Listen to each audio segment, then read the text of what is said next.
Hello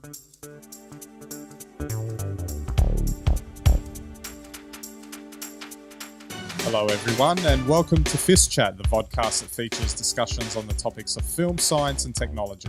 My name is Ben Warner and I'm joined once again by my good friend and colleague Steve Kern on I think our first taste of winter in both Melbourne and Adelaide, but you was telling me before it's pouring down there? Yes, hello FiST Chat fans, wherever you are in the world. It is winter in the Southern Hemisphere now officially, or so close to it, it might as well be. Exactly. Before we get into our topics today, don't forget our website, www.fistchat.com. You can get all our links there. Subscribe to our audio and video via iTunes, RSS, Feedburner, YouTube, Vimeo, Digicosm TV. We've got multiple channels going there, so you're bound to come across one of those. Interact with us on Twitter, Google+, and Facebook. Love to hear from you. We've got our 99-cent ebook, The FiST Report, fistreport.com. Have a look there. It's a good read, and you'll be able to support us as well, which we'll be kindly appreciative of. And, of course, check out our supplementary content, the weekly blogs, photography on Instagram and Flickr, and recommend us to anyone who may be interested in our weekly discussions. Now, no doubt, as all of us have heard in the past week or so, the Boston Marathon bombings, very tragic event that unfolded literally before our eyes on TV. We've had there's these types of events reported on the news before, but I guess the difference in this day and age is that with everyone carrying around in effect a high definition video camera in their pocket, and as we saw unfold, so much high quality footage was shot of the actual bombing itself, that I think this is really the first time that citizen reporting has really come to the fore in sort of covering this event. You don't want to detract from the tragedy that unfolded there, but at the same time you can't help but notice that the way in which it was reported, you got your traditional news outlets. I'm sure, as you saw, Steve, we're all looking for, where the accurate news was coming from. And quite often, from what we saw, it was actually the social media feeds and the people on the ground that were tweeting and, uploading photos and video that actually were providing a lot more accurate content for us to report on. What do you think about that sort of thing, Steve? Well, it's interesting on a number of levels. I think we have, or people have actually studied this sort of effect where these sorts of, incredible events have occurred in front of a crowd where it's been documented by civilians. And, the fact is that it unfolds so quickly. Vision goes straight up to YouTube. It's available as clips or images on Twitter. And it unfolds before anyone has a chance to actually sit down and say, hey, what has actually happened? And, why are we showing these images? And traditionally, that's what would happen in a newsroom. So if we look back, say, to 2001 and 9/11, interestingly there, especially for the first plane that hit the building, there's very little footage of it. You can imagine today if it happened that, it may well be captured on at least, 10 or 20 phones of just people, tourists, anything seeing something, and not just by chance on a video camera that was doing a documentary at the time. And then straight away today, that would then be put up.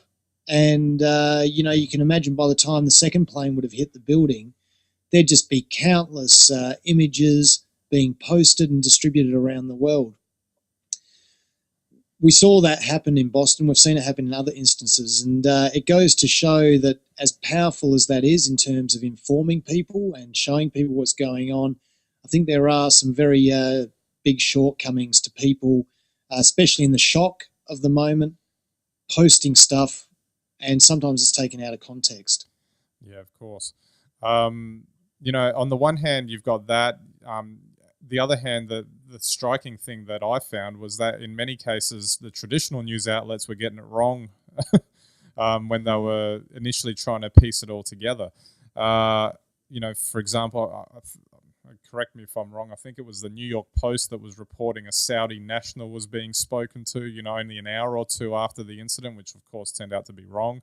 There were reports of multiple bombs being defused by authorities when there was only ever two, and the authorities actually did come out and say no, there was only two, to kind of squash that reporting. And for me personally, when I was having a look at this, the easiest place to find probably the best sort of video that showed the bombing was actually on YouTube, and it wasn't. I didn't find it anywhere quickly on any of the traditional news outlets. Like if you look up, CNN website or whatever. I mean, I'm sure as it went along, they all got on board, but that's really a different sort of thing happening there. It's a double-edged sword, Ben. As someone who's worked in traditional media outlets, you say you don't see it on CNN straight away. Well, that's one, because that camera footage has to then travel back to a centralised newsroom where a group of people will actually view it, and they will say, how are we going to present this news? Even in the fastest turnaround times, there will be a context. You have to tell your news anchor what they're meant to say. You have to get a reporter on the ground to find out what's going on. And a lot of errors made by the mainstream news, who we trust and rely on so much in these sorts of situations, is because they're trying to turn around the news too quickly. And you have to, because otherwise social media takes control. Yeah, so they're trying to get in front of the social media wave. But keep up with it. Keep up with it. They can't get in front. Yeah, but that is impossible, isn't it? Wouldn't it be... wouldn't it be better for them to position themselves as we're reporting it accurately, as opposed to what's supposedly, because as you say, anything that's happening on social media doesn't have that context. It's just sort of recorded and posted straight away. Well, I wish everyone on social media would actually, say to our traditional news networks, yes, that's what we would want. But the danger is if your traditional news systems don't respond that quickly, social media will take over, as it did in this instance anyway. And this might not sound right, but they would then break the stories, and they would then put their own context on the stories. And so what was actually happening, you will find, is that when people were reporting that other bombs being defused, the protective services in the area would have been looking for any bags unattended, and I'm sure there would have been plenty after the blast when people ran and dispersed. They would have found them. People would have seen authorities with bags, checking bags that were unattended. That looks to them like they're defusing bombs. They post it on Twitter. That's picked up by mainstream news, and there might even be vision of a guy looking into a bag or something. That becomes defusing a bomb. So it's very, very hard to get that balance, and it just goes to show that social media and our communications is replacing and changing forever the way that we collect news and distribute it. And I guess just finally thinking of it, there was also this call by the authorities for anyone that had footage or photos or whatever to submit that to them, so that they had more information with which collate who information about who actually did it. Now they released a whole lot of photos, and maybe some of them might have been mixed in with from the whatever people on the street were taking. I mean, that sort of compounds the amount of work that they would have to get through. But at the same time, that's also a wealth of information that they never would have had before, because that never would have existed before. And in some sense, I don't know, could you say that that's in some sense maybe more reliable than, say, an eyewitness account where someone's trying to give their sort of view on what they saw, and instead this is actually a photo of what they saw, so you can't really change what that means? Absolutely agree. So provided there are no truly warped hoaxes out there, which we've seen at other times of national emergency, there's no doubt that it was that footage that led to the capture and arrest of the perpetrators in this instance. So to that end, is technology doing us a favour? The other thing that's great is the Boston Globe, I believe, took down their paywall during and after those tragic events to give everyone access to the latest news, which is a great story. And also, I think Google using their technology to help track the entrance in the marathon so people knew if they were safe was also another fantastic thing. So, I mean, despite the fact that, some of the reporting might have been a bit extreme or a bit way off, it's great to see that technology, though, ultimately was for the greater good in this instance. Yeah, absolutely. Well, I guess, tragic sort of occurrence there. We obviously don't want to see these things ever happen again. Who knows what will happen in the future, but it seems like the technology now is there to, I guess, expand out how these things are covered, and a lot of these things will be reported, not just by your traditional news outlets, but by everyone, really. That's right. Okay, we'll move on to our news bites now and completely change of pace here. Our film news bite. Phantom's Flex 4K will film you blowing stuff up at 1,000 frames per second and 4K.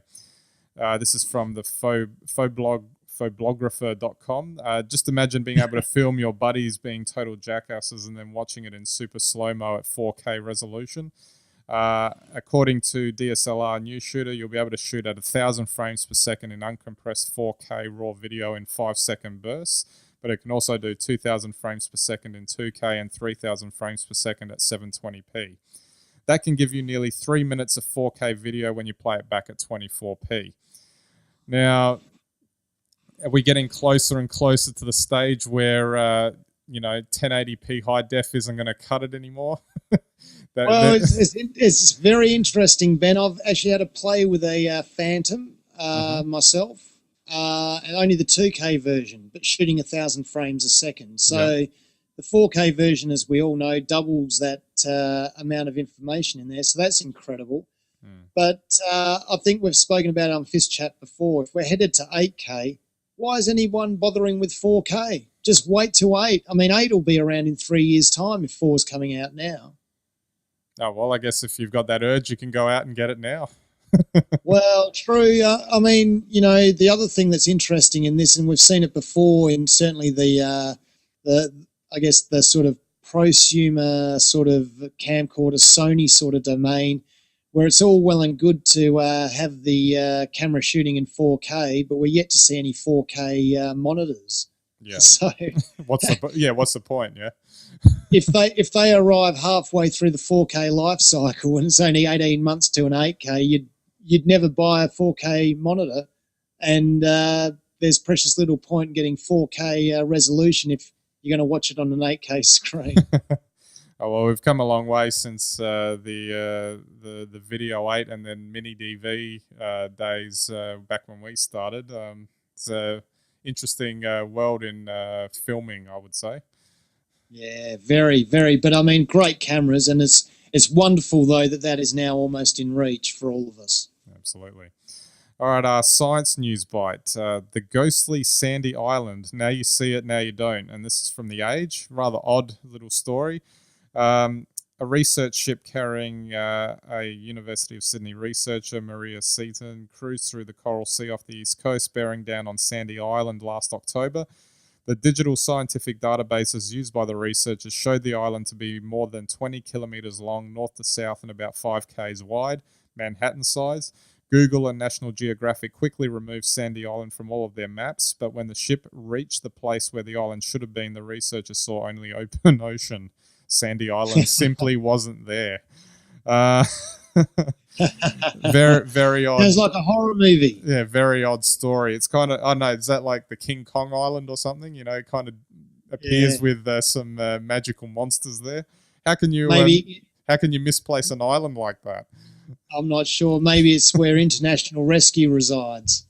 Yeah, they pop out. They pop out when necessary.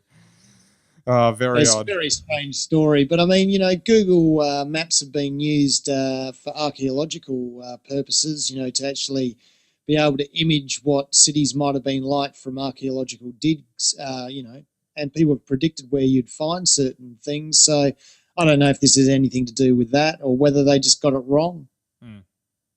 Maybe it was there a long time ago. Maybe it's gone today, like sands through the hourglass. Oh, never underestimate human error, yeah.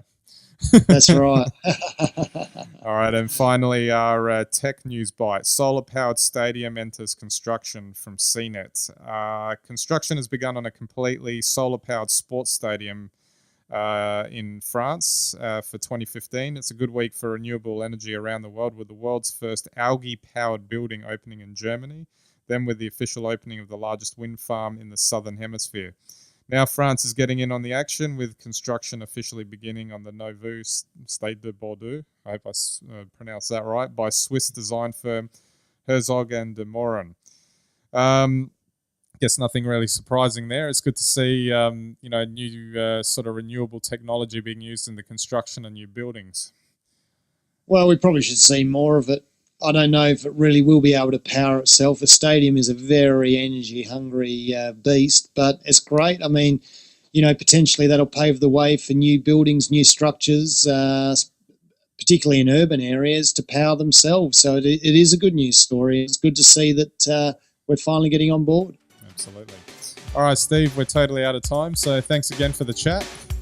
Anytime. Tweet us, FiST Chat fans, with whatever you're up to. Absolutely. All right, so that's it for this week's episode, so we'll catch you next week.